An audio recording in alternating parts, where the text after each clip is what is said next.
Okay, so today we're going to be going through the introduction to The Lord of the Flies by William Golding.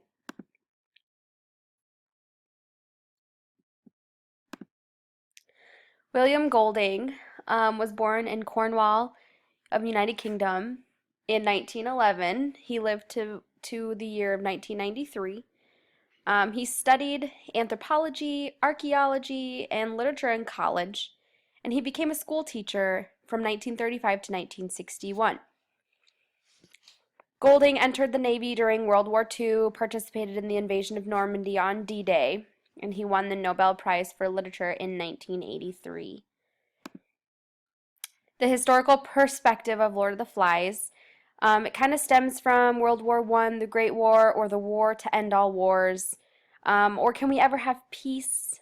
World War II, the advent of the atom bomb, power to destroy the world. Britain feared an invasion and evacuated children to other countries. In 1940, a German U-boat torpedoed a British ship carrying children, killing the boys, thus suspending the overseas evacuation program. So you'll see similarities between the historical perspective and what actually goes on in the book. On writing Lord of the Flies, it was simply what seemed sensible for me to write after the war when everyone was thanking God they weren't Nazis. I'd seen enough to realize that every single one of us could be Nazis. Lord of the Flies was published in 1954. It was rejected 21 times before being published. It was on the American Library Association's list of the 100 most frequently challenged books of 1990 to 2000. It was written partially in response to The Coral Island, a story of how people supposedly ascend in their goodness on an island. Human nature was the duality of man, nature versus nurture, and good versus evil. Lord of the Flies, the title is translation of Beelzebub or Satan. The setting is a tiny coral island in the South Pacific during a war when the atomic bomb may have, and most likely has, been used. This world becomes their microcosm, which is definitely one of your symbols.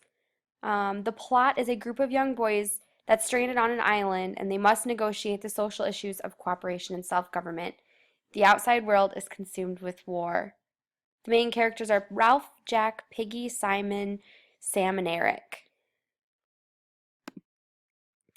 There are some guiding questions while reading Lord of the Flies. Does every human being have a dark side? Are humans inherently good or evil?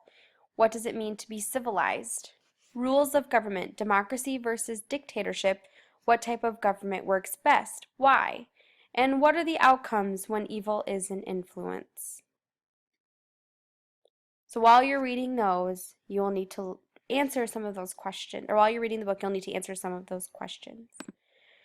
Some symbols that you'll find throughout the book are the island, the conch, Piggy's glasses, the fire, the beastie, the little ones or the children, the pig, and the names of the boys. And we will go over all of those as we read the story.